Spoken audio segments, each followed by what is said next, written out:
Coming up, Lord Robin is back. You're listening to Double Time, your daily accessible technology show. Now, here's your hosts, Stephen Scott and Sean Priest. Oh, hello, Sean Priest. How are you? I don't know why I've gone all particularly Scottish today, but it's like we're Scottish all laird. Well, we got to be on our best behaviour, obviously, because Lord Robin is here. So, I haven't got a tie on. I'm feeling underdressed. Wow. Do you need to have a tie? Is that how it works? Yes. Robin Christopherson is back with us. Hey, how are you, Robin? Hello. Can I be I don't know why the led? dog's barking. Hang on. Sorry. What did you... I was meaning to do this one. Hang on. It was this one I was looking for. There we That's go. the corgis. Hang on. That's right. Yeah, there we go. Thank you. It's the corgis. They're all here. Now, of course, as you know, as an interest of balance, we have to have the cat as well. Very important. We have everyone here with us on Double Tap. What? Where's the cookie? It's got to be done. That monster. Thank you. I'm so sorry, Lord Robin. What can I say? I'm Laird now, Laird of the Glen. I've just changed. Laird of the Glen. Robin Christopherson, Lord of all he surveys. How are you? Good, thank you. That's accurate because I survey nothing at all. Oh, good point, sir. Well made. Yeah, well done. I am good, thank you. Listen, obviously, tons to talk through with you because it's been so long. And I want to kick off with Outlook because I have a view. Look, I have a view that you may have something to say to our good friend Sean Priest here about Outlook and his lack of understanding, Robin. Am I right? Well, I'm not saying that you're doing it wrong, Sean, but I find it quite easy to use. Oh, do you? Oh, I'm so glad for you, lad Robin. Okay, explain it to me. Now, I was saying it's fine, accessibility-wise. I just find it a little bit clunky, that's all. I find it a little bit cumbersome. I don't like, of course, trying to navigate through that ribbon bar. So explain to me, what am I doing wrong? Okay, so... yeah, the ribbon is a nightmare. I will totally give you that. And that's why... 1 point to me, 1-0. Carry on. That's why I never use it. So, you can ignore it. I mean, we had a listener contribution the other day saying Alt-Q is your friend. And I think I've mentioned it on the show and you guys have as well. So Alt-Q will get you straight to whatever it is in the ribbon or even in kind of sub-dialogues that might pop up after you've, made your way through different ribbon levels. So Alt-Q is brilliant. So that is the way to avoid the ribbon. But if you want to start messing about with the ribbon, then I will totally agree that it's a bit of a headache. So, but I would, in all office apps, I would ignore the ribbon, basically. That's a fair point. Yeah. And there is in JAWS anyway, there's like a virtual ribbon, but still that's problematic. It doesn't make it totally like a menu. Sometimes it drops you into a grid view or something like that. They just can't get away from it. But no, I would just ignore the ribbon altogether. Okay, so Sean, tell me about your issues that you were having specifically, because I know you were complaining about it, you were whinging about it, whining about it, all of that. And to be perfectly honest, I'm sick of hearing about it. So Robin's here to help you. Did you hear that? He's here to help you. So you'll stop whinging and whining and moaning. I'm not whinging and whining. I just... yeah. Okay, so... Okay, there's a couple of things, right? So I do find navigating around. Is there a quick way to jump through the various sections? For example, sometimes I may hit a key accidentally, erroneously, and end up out of the list of emails, right? So is there a quick way to jump through the various sections?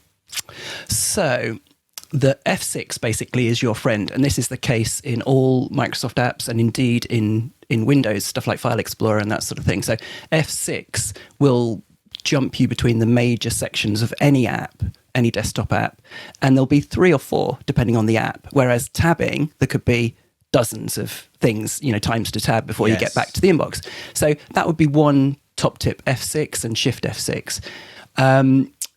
For example, in Outlook, it jumps you between the ribbon, the nav bar on the left, and the main list on the right, in the main kind of mailbox, whatever you're in, like inbox, for example. And if you had the reading pane on, say on the right-hand side, but you can choose where it is, then it'll jump you between that as well. But I would strongly recommend turning off the reading pane. So unless you hit the wrong key, you literally just live in the arrowing up and down mailbox when it comes to email in Outlook. So you mentioned the other day Control Y, and that's would be one of my top tips. So you don't even need to mess with the navigation pane on the left. I don't think you can turn it off. You might be able to, but Control Y will jump you between. Well, it will bring up a list basically, and you can arrow up and down inbox, sent items, deleted items, and if you've got multiple email accounts, like you might have a Gmail as well as your work or an Outlook or whatever it might be, then you can use first level letter navigation as well. So G for Gmail, unless you've renamed it to like Sean's Gmail or something. And then it's like a tree view, so you can use left and right arrow to expand and collapse. So you can very easily get between different accounts. So yeah, that would be my top tip. Why turn off the reading pane? Well, basically you would just hit enter on an email to open it up and have it start reading to you. If you have the reading pane on, that might be one reason why on older machines or machines with less RAM, as you arrow up and down in your inbox, it feels laggy. And that's basically because as each email gains focus, it renders the whole message in the right-hand pane, in the reading pane. So, yeah. And it's also another place to jump to with F6. So I would turn off the reading pane, and you can do that in the view menu. You can do that by, you have to deal with the ribbon unless you want to do it via the Alt Q. But if you hit the Alt key, arrow across to view, hit enter on that, arrow across to more options, and in there you can turn off the layout for the reading pane, if you go into the layout submenu. So, yeah, but basically, Control Y to take you between your different mailboxes. There are some other really important hotkeys, so Control F for forward a message, Control R for reply. I think you mentioned some of these, and these will work whether you've got the message open or not. Control Shift F when you're in a mailbox to search for messages, the title or who it was sent from or what's in the body of the message, that sort of thing. Hang on. Whoa. I'm sorry to interrupt. Control Shift F to search for a certain email. So if I want to search for all my emails from, let's say, a fast food delivery app, Deliveroo, so I can delete them all because there's hundreds of them, I would do Control Shift F and type what? Because I always do Control E, which again is like a universal keyboard shortcut, which takes me up to search. Yeah. And I actually type from : and then Deliveroo or Amazon or whatever it is I want to delete or search for. So what's the difference there? Is there a difference? So Control Shift F gives you some options, so you don't have to know the syntax. So the top, what it drops you into is the title. So you could type Deliveroo if that's in the title, or whatever it is that you might be searching for in the title. If you tab once, there's a drop-down box which says message title, or if you drop it down, the next item is title and message body. So then you can search for something that would appear in message body. If you tab again, it's to, who is it from, depending on if you're in your inbox or your sent items, then it won't be, the to won't be interesting. It would be who it's from, that sort of thing. And everything you're talking about here, Robin, sorry, I'll let you continue with this, but everything you're mentioning here is specific to Windows, right? So nothing you're mentioning here is specific to a screen reader itself. These are all standard Windows commands, correct? Absolutely, yeah. And in on the Mac, it'll be probably Command Shift, F, for example. Yeah. So yeah, the reason why it's different is because it opens it up in its own little dialog box, so you can always dismiss it with escape. But as soon as you hit enter for it to do the search, it drops you in a list, and the top item is the most recent one. But yeah, at that point you could do a Control A and delete. Yeah. Before you hit escape to get rid of that box, or it's like an inbox, but only including the search results, and it's a dialogue, so you can dismiss it at any time. That sounds to me like the advanced search dialog box, which you can get to again by Control E and then tab in advanced search, but it's a far quicker way to get to it. So if you drop the shift and do Control F, does that do the same thing as a basic search? You just type in a forward.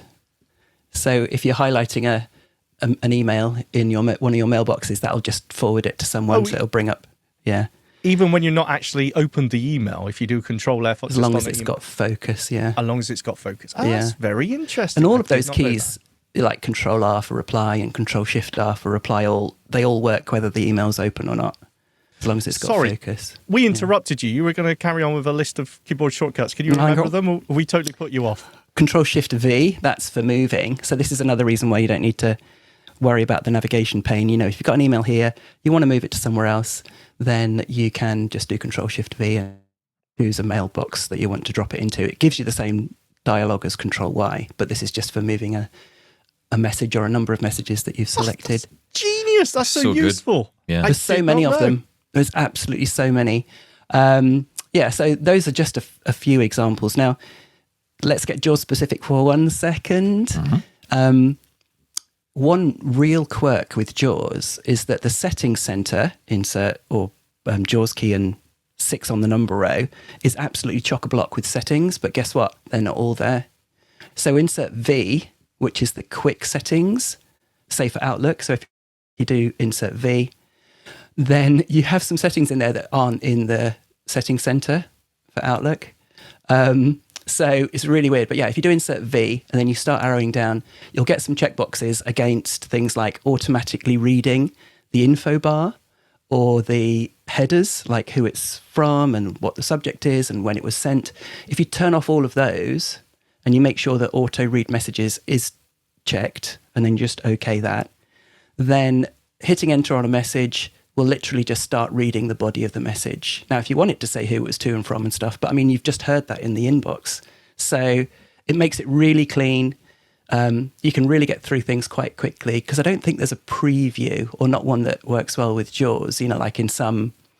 That was what I was going to ask. yeah. In Outlook New, for example, if you arrow up and down through that list, it will give you a preview. It will read out the first few lines of every email, which I love because you don't have to open it up. You can just delete or do whatever you need to do. Mm-hmm. I was wondering if there was a way to do that in Outlook Classic. I'd have to go and look, but I have a bell ringing that there is, but that it doesn't work or it's not very good because you have to listen through the first chunk of, like who it's from and the subject. Right. Okay. So much quicker to say, okay, what's this one? Hit enter, it starts reading, hit escape, or if the message is open, Control D deletes the message and takes you back to the inbox. So, and we can talk about the calendar. In fact, we can talk about all the other sections like contacts and to-dos and stuff like that. But the calendar's the main one. The calendar's huge. And, I have limited experience with the calendar in the sense that, I can tab, once I get to a calendar. One thing you told me ages ago was try and live in Dayview. I think that's what you said anyway.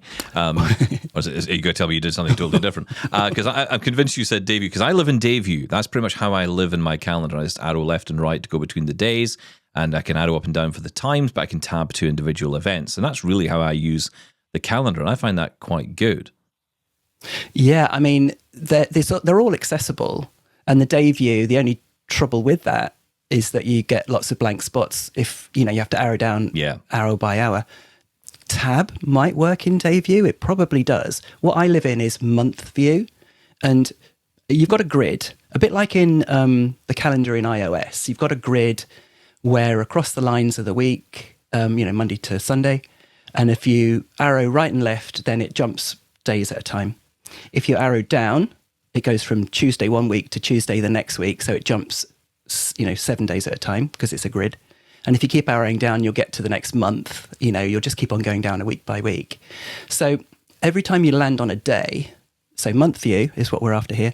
When you land on a day, it says Tuesday, the 3rd of February or something, 3 appointments or 3 events. I think it says something like that.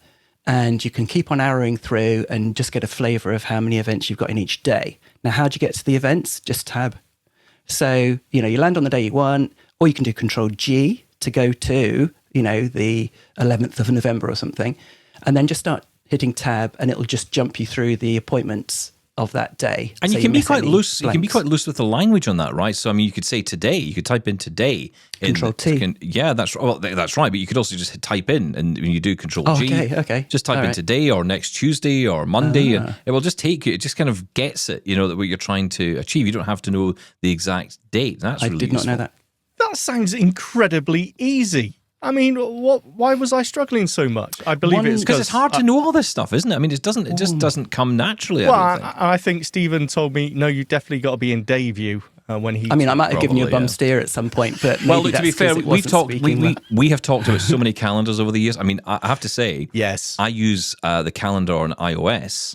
Well, not on iOS, sorry, on macOS quite a lot, and it is month view I live in there, because that's the only view I've found which makes it really accessible. Now, interestingly, and inversely on Outlook on the Mac, I use my calendar in list view, because you can have a list view. Now, you can do the same in Outlook on the PC. You can have a list view. But what I like about the list view, and it may well be just a customization setting, I'm sure it is, but on the Mac, it just shows you the day as a list. And you choose by day, it shows you the list of items for that day, and I can just very easily navigate my calendar. I know exactly when all my meetings are. There's no blank spaces to work around. I'm just arrowing up and down a list of my events. You can do the same in Outlook on the PC. I just haven't investigated enough to know if you can, because at the minute when I do it, it just shows me everything, like everything. Yeah. And that gets a bit confusing. So I should also say that I think, well, I can only speak for month view because that's what I live in, but as you tab, it will announce the date, the title of the thing, of the appointment, who it's, the start time, who it's from, and then the end time. So that's kind of how it works. So it gives you all the information you need, and obviously you can hit enter to go into it. But hitting tab, if there's not another one that day, will just jump you to the next time you've got an event. So, it might say Tuesday the 3rd of Feb, blah, blah, blah. Hitting tab again, it will say Friday the 8th of Feb or whatever it is. I can't do maths. And it'll do the next one. So you can very quickly get through all of your appointments that way. So that's really good. One tip, though, in which people might have come across and think that this isn't an accessible view, is that after a couple of tabs, it'll say overflow button. And then you have to enter on that to get the rest of the appointments for that day. That's because you haven't maximized Outlook. It's restored. So if you just check that it's maximized, then you shouldn't get that. And I know you can zoom in and out of different Outlook views. So if you're still getting it, then it might be because you zoomed in too much, maybe.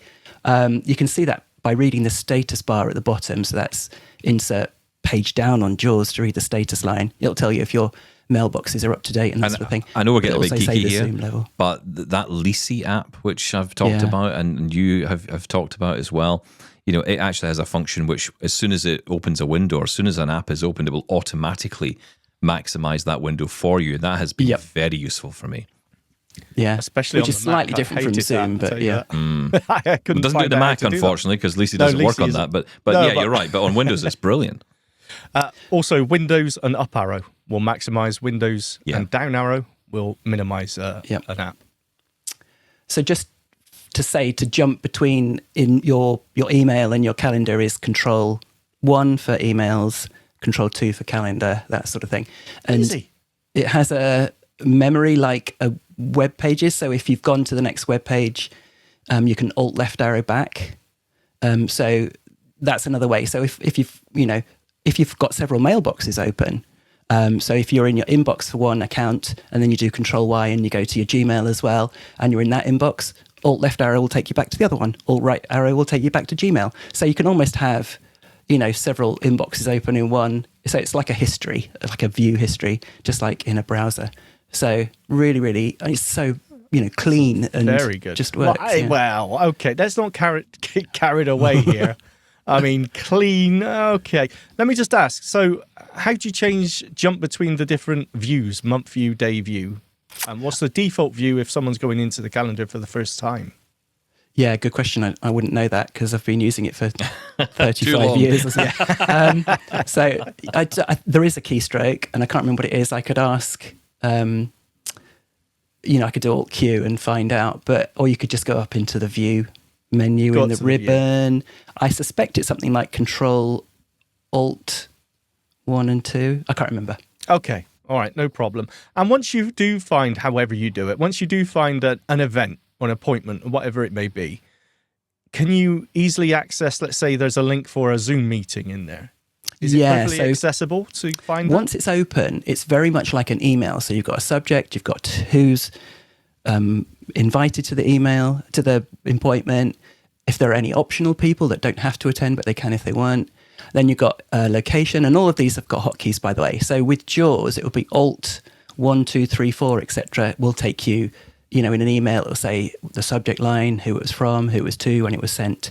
And those keystrokes work in appointments as well. But Windows keystrokes like Alt-I will take you to the location. So if it's a Teams meeting, it'll say that that's, a Teams meeting. The keystroke to get to the body is Insert Alt Grave accent. So that takes you into the body of the email. So wherever you are in the headers, in the time it starts, in the duration, all that sort of thing, just do Insert Alt Grave accent and you're in the body. And in there it will say, join the Zoom meeting. It's got the link. Is that a JAWS shortcut? I think it is because it's got insert in it. Insert in it, yeah. Yeah. Okay, but because it's such an important thing to do, so they had to add it because I don't think it exists. So if you're not using, but if you're using another screen reader apart from JAWS, you can still get to the main body of a event? Just tabbage, by tabbing, yeah. Okay, that's fine. Yeah, as long as F6 might. F6 might, yeah. Okay, no, that's perfect. And when you're in the calendar, Control N to start a new appointment. You can start a private appointment with Control N. I'm not sure what it is. Might be Control Shift N to start a new meeting to invite other people. The reason why I don't know is because I always start those from my inbox. So from your inbox, Control Shift A is to just start an appointment that nobody else is invited to, just to block something out in your diary. Control Shift Q is to invite other people. And there it'll ask you if you want to put in attendees and optional attendees and stuff like that. And that's where you got the location for Teams and stuff. And depending on how your Outlook is set up by your organization, if you're working, then it'll automatically add a Teams link, say, when you do Control Shift Q. Okay, Robin, I hope you've got all these written down in the text file so Stephen can add them to the show notes. Everything that we've talked about happens to be in a demo, which I did record, but I think we're going to add to the website. You're absolutely right. Yeah, you preempted me. Yeah, no, absolutely. No, quite right too, because Robin did a fantastic demo outlining all of this. We're going to publish that onto our website, so you can go. Not only can you read this, you can also listen to Robin's demo in full on the website, which will have all of this information and more, I'm sure. I want to pick up on one thing as well, because there was something you mentioned there about Alt 1 and Alt 2 and Alt 3, using those to find out, where a meeting has originated from, who sent it to you, who might be involved. I often used to find out who was CC'd in an email that way. But there's another benefit to that, and that is if you very quickly do Alt and then 2 or Alt 3, I think it is, then it will take you to that field. So it's great if you want to. I often think, I want to email that individual, that one person that's in this email. How do I do that? And how do I get that person's email address? That is how you do it. You can just essentially select it, and then you can copy it and then paste it into a new email body, and off you go. Yeah, again, a cool JAWS shortcut. That's for JAWS. Right? That's specifically for JAWS. I believe there is an NVDA add-on as well that adds a similar functionality. I seem to remember playing with something that did a similar thing, jumped you to the headers or whatever they call them at the top of the email as well. So check the NVDA add-on store for Outlook and see if there's anything there. And if you've got any invitation, a meeting in your calendar that's from somebody else, then you can do Control R to reply to the organizer. You can do Control Shift R to a reply all to all attendees. So those still work. Oh, very good. And, okay, so going back to emails for a second, is there a way to have every message in all inboxes displayed a la iOS Mail? No. Okay. Can't have a combined inbox. Yeah. Oh, shame. Okay. It is, yeah. But you can have, interestingly, a combined calendar. Yeah. You can't get the combined inbox in that way, which is not which as is far kind as of I'm aware. Yeah. And that's interesting because you can do it on. Now, can you do that on the iOS app for Outlook? I think I can. I know I can merge. Yeah. I have two accounts on there. Granted, they're both Microsoft Exchange accounts. One is a shared folder. Yeah. Oh, you mean the Outlook app on the iPhone? Which is brilliant, by the way. Essentially, it is. It's brilliant. And it's my better preferred. than the Mail app? I The think default so. Apple Mail So app? more powerful.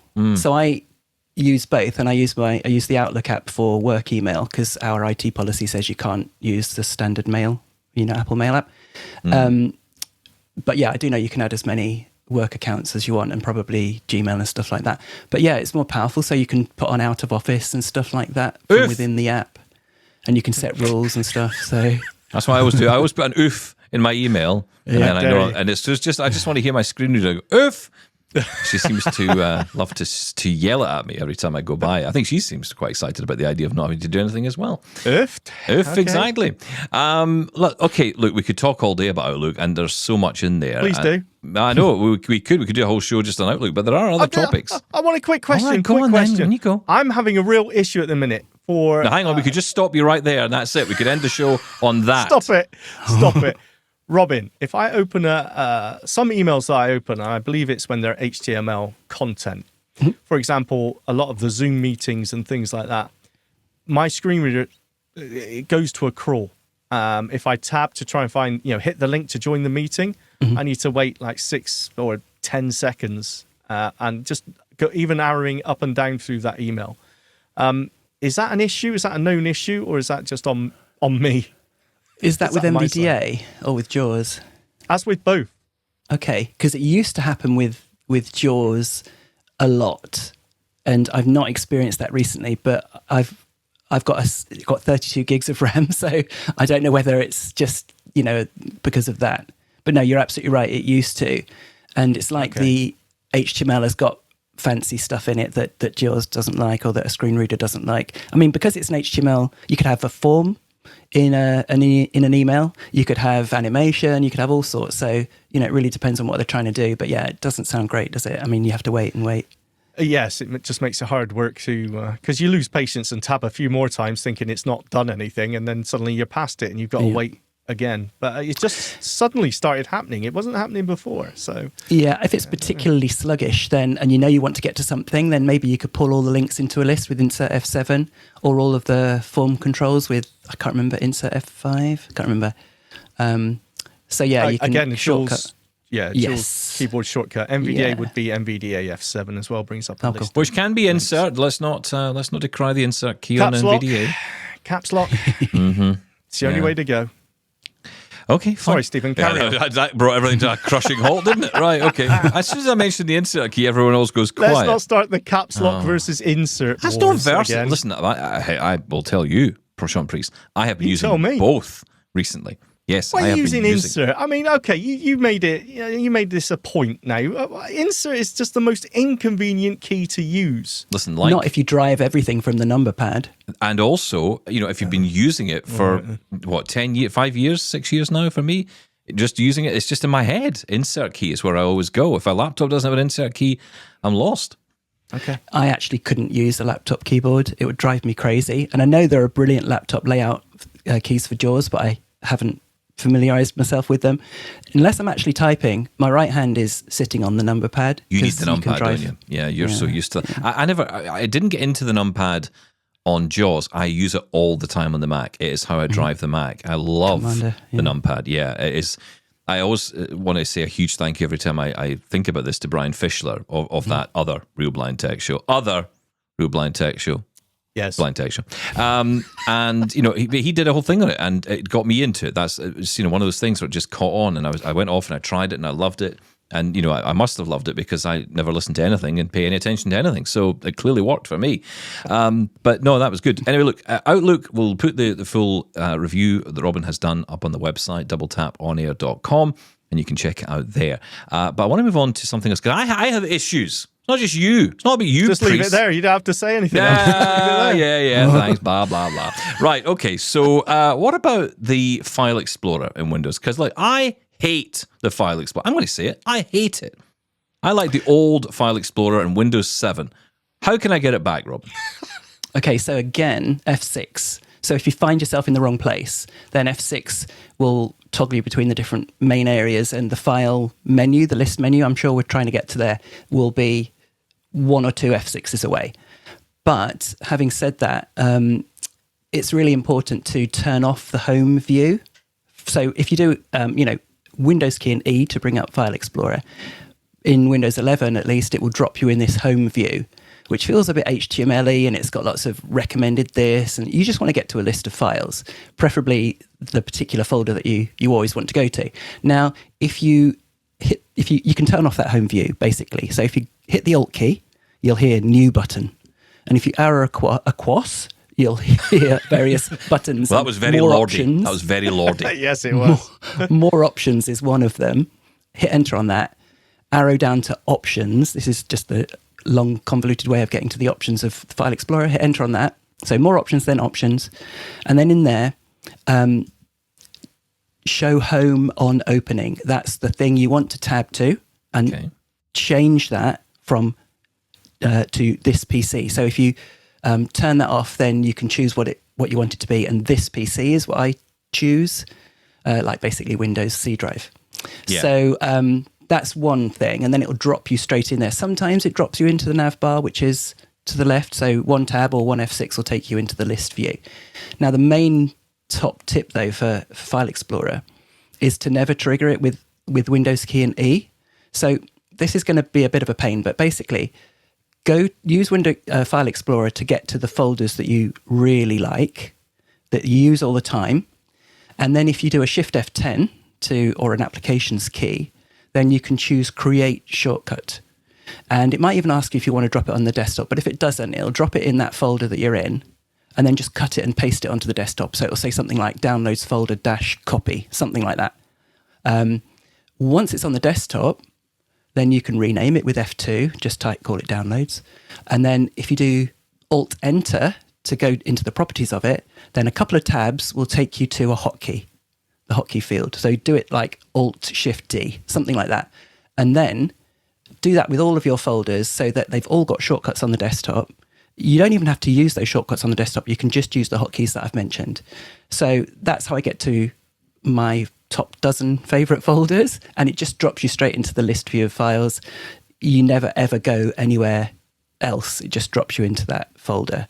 So yeah, it's a kludgy thing, but I mean, once you only have to do it once, and then you've got all your favorite. But turning folders. off that home view will, in essence, cut down the number of times I need to hit F6, right? Because I'm not getting lost inside that nonsense. Yeah, I mean, you don't get any list of files when the home view is there. You'd have to shift tab to the nav, on the left navigation pane. You'd have to arrow down to this PC or hit first letter navigation, and then you'd have to hit enter, and then that would refresh the right hand pane, and you'd have to tab into it again. So yeah, this would definitely help. It would make it feel like Windows 7 File Explorer, Windows Explorer. A little bit. I do wish you could customize the File Explorer a little more and get rid of. If you do go to the more options and options, there are a few things you can change there. But I kind of wish you could just have, because for a screen reader point of view, you want the navigation panel, or tree view, as NVDA calls it, and the file list. That's it.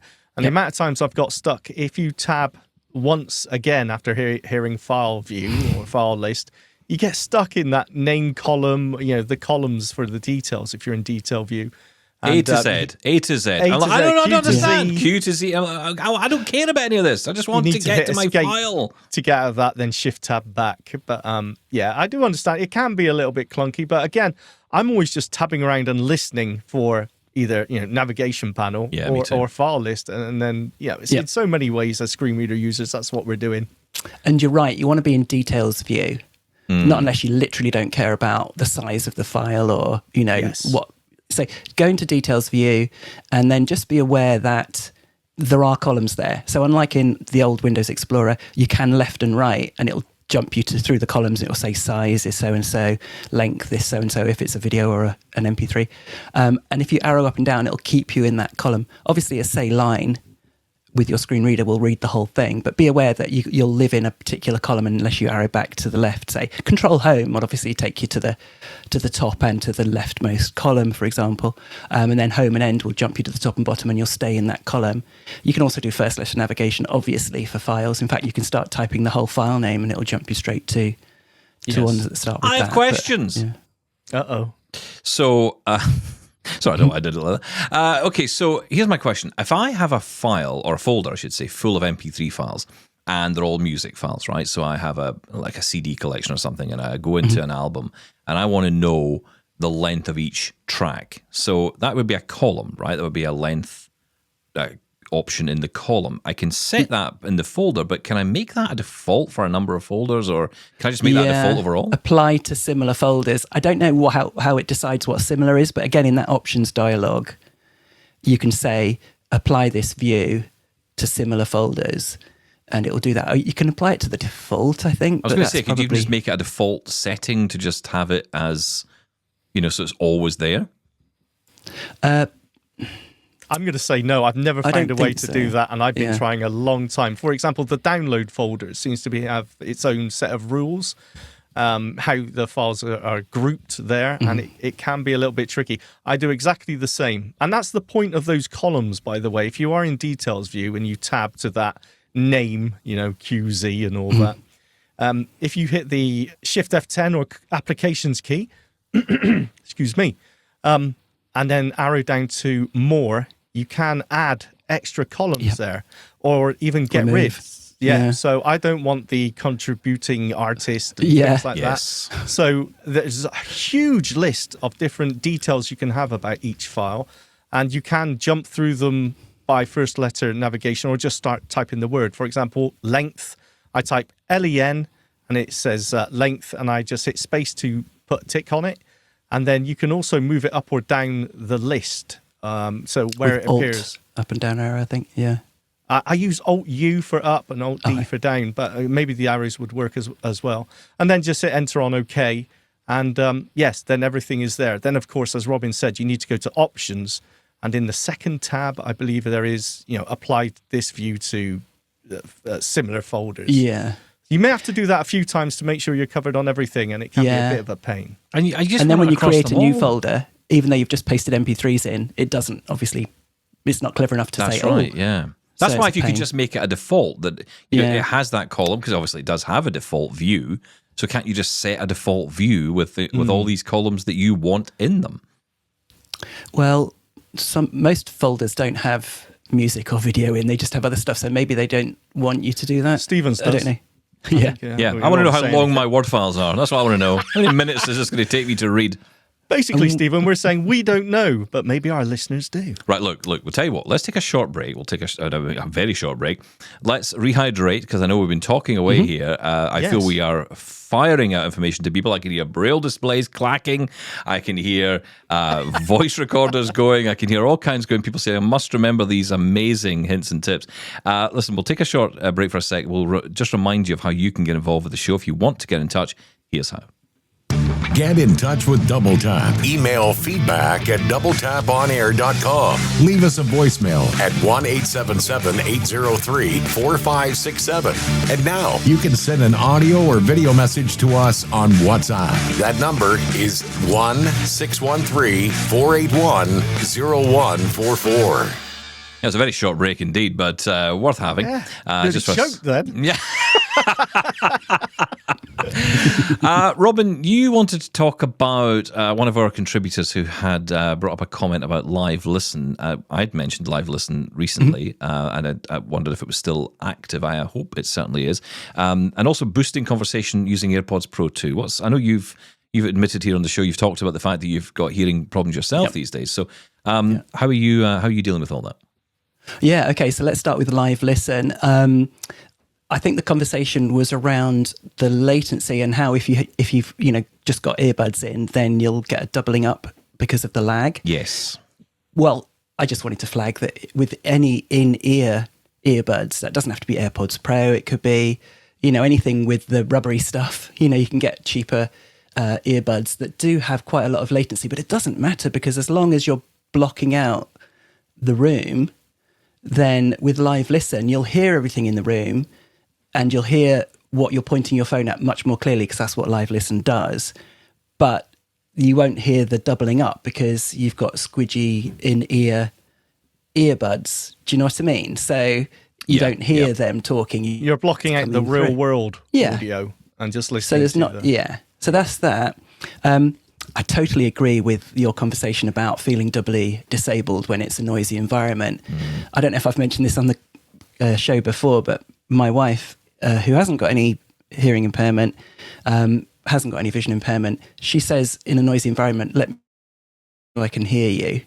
And it's basically because you need to have those lips, you need to have that reinforcement to even have a chance of understanding what people are saying in a noisy environment. So that's no wonder we feel disadvantaged. You're like, why can't we even hear as well as the sighted people around us, Yes. So we're blind with super hearing. What's happening? Well, yes. Not in my case. So yeah, we all know that isn't the case. You're just using it more. You're desperately trying to use it more. So yeah, when it comes to the AirPods 2, the AirPods Pros 2, which I really love, by the way, and in case people are wondering, I know you guys often talk about prices of things. You can get them on 5 monthly payments. So that might make it more affordable, like $250, £250. In Canadian, that would be like, I don't know, 300 or something. And there are other options now. I see more and more options now for either delaying payment or, which I don't think is actually the best idea, but there are ways to break up that payment over 4 months or 3 months. There are schemes now when you're buying a product from pretty much all of the main providers now offering those ways to buy, which could help someone if they're struggling to make that one payment of something, be able to split it up over a few months. But of course, you always have to consider your financial situation before you commit to something like that. But it's you've got to pay them eventually. You've got to pay them eventually. Bottom Exactly. line, yes. So, just talking about the AirPods Pro 2s for a second, there are really sophisticated noise cancellation smarts going on in there. Now you can apply a audiogram, which we've talked about before, which is customized to your hearing loss particular levels. But there are 3 other defaults as well. There's balanced, which is it'll boost all the frequencies. There's voice. There's conversation. Voice. Oh, I can't remember. The middle one is something to do with conversations or voice, and that boosts the frequencies that conversations are at. And the last one is brightness, and that boosts all the high frequencies.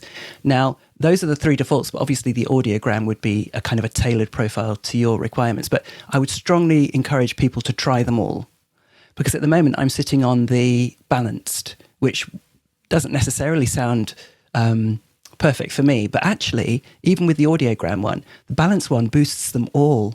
And then once you've done that, everything that you listen to, whether it's a phone call or media, will have all of those boosted. So, and as I'm going to go on to in a moment, you can actually tailor how much they're boosted and what things are, left out and stuff like that. The third option, as well as phone calls and media, is transparency mode. And this is where it starts getting really important for conversations, etc. So if you turn on transparency mode, when it comes to boosting these, this EQ, the profile, for me, turning on transparency mode when I've got balanced boosts everything that I'm listening to. And in that transparency screen of settings, you've got loads of stuff. So you can change a slider to how much the world around you is amplified, from slightly to moderate to strong. And that will instantly make you hear a lot of things more clearly. So mine's on medium, I think. And then another option in there, and there are quite a few, and I'm not going to go through them all, is Conversation Boost. Conversation Boost basically selectively enhances conversations. So what I did in the really noisy restaurant that we were in the other day, really, really noisy, I turned down the ambient noise, because you can go negative as well as positive. So I turned that way down.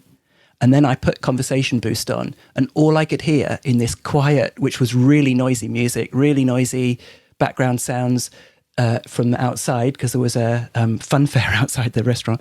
I could just hear almost quiet restaurant and just people's conversations. So, yeah, just wanted to flag that for people, because this is a really cost-effective, compared to hearing aids, this is a cost-effective way of kind of leveraging these smarts. Yeah. So give it a go. It's not really antisocial to have AirPods in, particularly if you explain.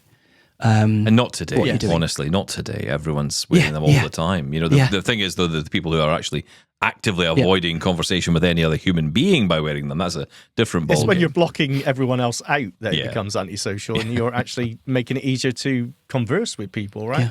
Again, the effects are going to be dependent on your level of hearing loss. But, I mean, for a lot of people, myself included, boosting those high frequencies is going to make a big difference, because as an elderly gentleman, that's the frequencies that I've lost. So where are we finding these settings? So you can add them to the control center with, that you can sort of swipe. Is it up on a touchscreen one? On my on a Face ID one, Me with Touch ID, you have to swipe down from the menu at the top. What? You've still got Touch ID? So you can add them to the control panel. So you can get to them really quickly. It's called headphone accommodations. But otherwise, just go into settings. You should have an AirPods item at the top. If not, then you've got Bluetooth settings really near the top in your settings app.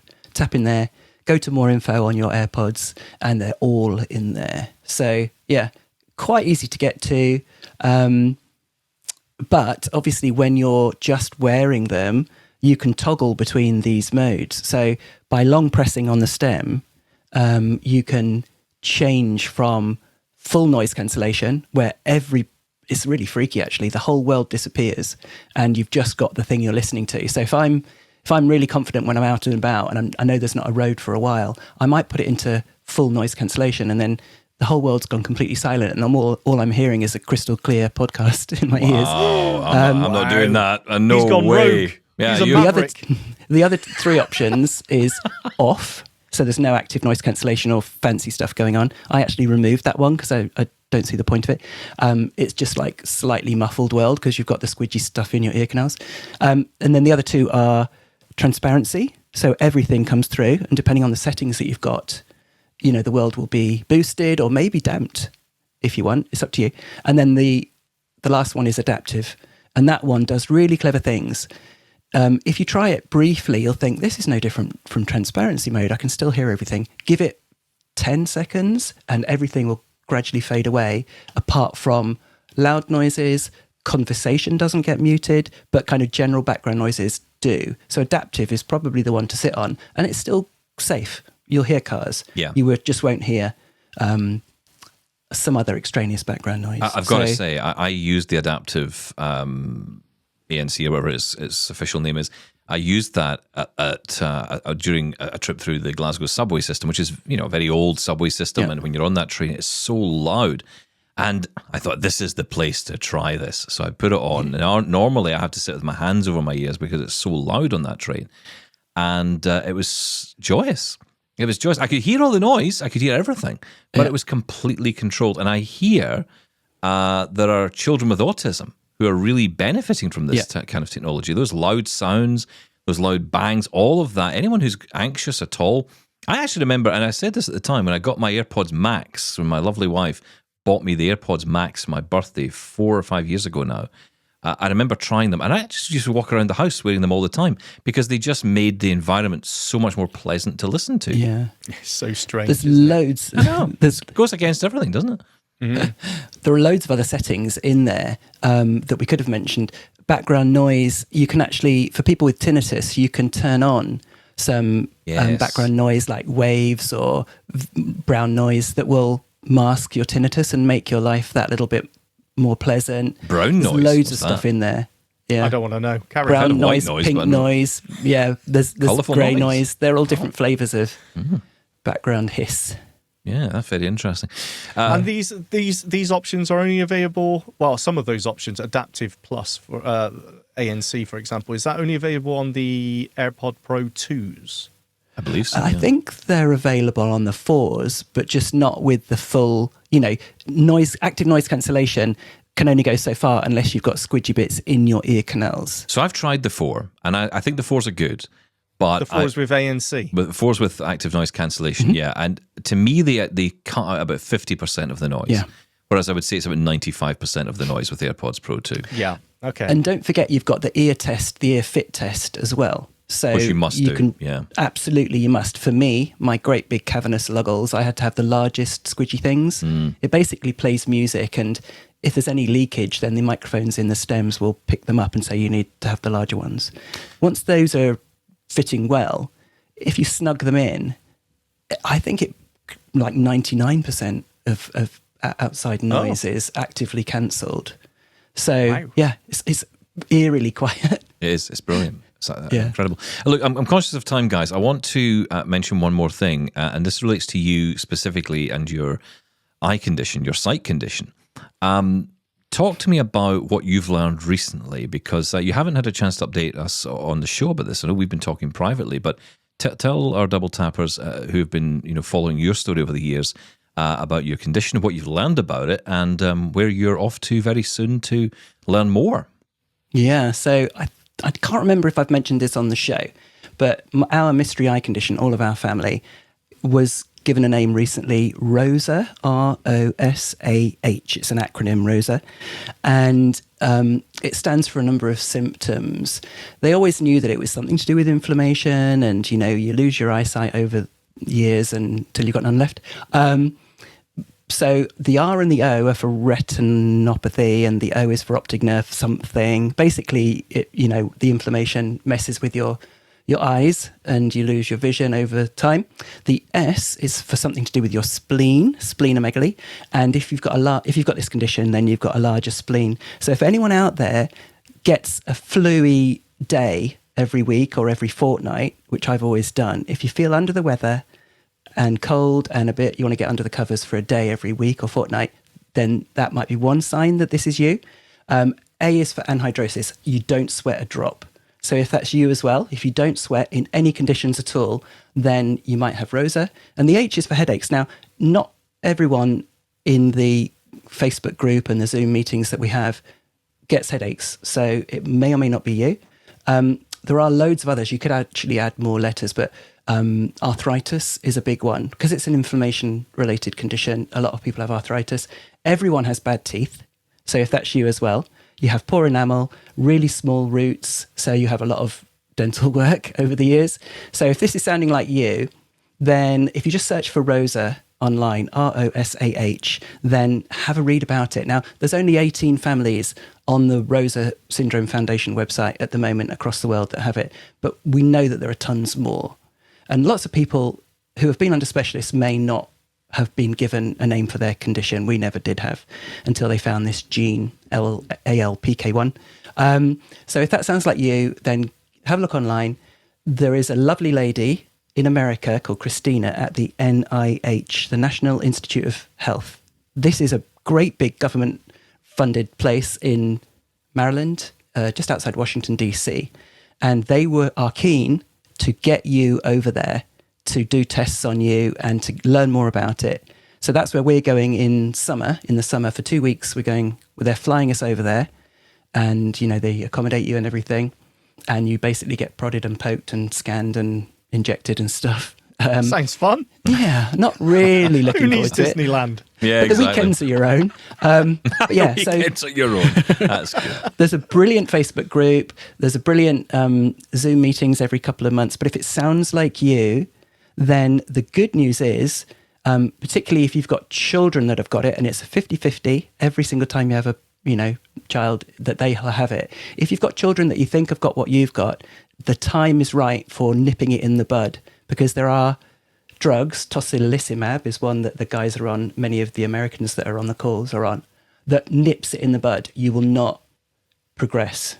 So you'll keep your vision, your arthritis will go away, sort of thing. So I think you need to be at a certain severity to, qualify for it, because it's quite expensive. But there are treatments out there.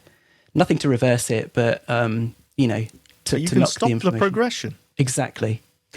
Wow. Yeah. And isn't it amazing? It blows my mind that, there's still conditions out there that, we're not sure what that is. And we're going to give it so little we know about We're going to anything. give it this name. We just assume that, the professionals will know absolutely everything. And, they're only human at the end of the day. Yeah. That is so interesting. And, I'm sure that so many people may be under the illusion that, hey, maybe this is RP, right? Because a lot of people will just look for the pattern of 50-50 hereditary problems and progressive loss. So it's not until you start putting those other things in with it and say, no, actually, this is something else. Yeah, if that rings bells for you guys, then I think it's rosasyndromefoundation.org, but just search for ROSAH on the internet and you'll easily get there, because there's not a lot of information online about it. No, which is often the case. And, as I've been growing up with the condition I have, very little information about it, very little research goes into it. Consultants who just say to me, like, I don't know is the short answer to most questions I ask. And all they tell me is it doesn't progress. Of course, that's turned out not to be the case. But, it's seemingly the case for many other people as well. So clearly huge amounts of research being needed to continue on this. But, Yeah, I'm so pleased you're getting the chance to get out there and get this tested. Maybe not for your benefit, obviously. It's not going to reverse anything for you specifically, but it is going to help other people down the line. The more people who are aware of this and the more people who can be tested for it, then we can learn about it. And we can add it to our family of eye conditions we can talk about. We can now get ROSAH. I like the name as well. It's a nice name. Small but select bunch, but I reckon there's loads more people out there. That's amazing. Robin, thank you today. This has felt like a fire hose full of joy. If such a thing can exist. But yes, that is what we've, I think, given you today with all of these shortcuts and everything else. Do check out doubletaponair.com for Robin's review of Outlook and all the things he's talked about today, plus lots more. We'll put all that in our show notes as well, so you can find it. Robin, of course, from AbilityNet. I didn't meant to say that at the start, but there you go. I got there in the end. Also, the podcast host of the infamous Dot to Dot podcast. Still available. How many episodes now? Yeah. 2,980 something. Wow. I can't remember. It's more than us. Wow. I know. Robin, thanks for coming on, and we'll catch you again another time. Sean, thanks. You. Catch you tomorrow, guys. Thank you. Bye-bye.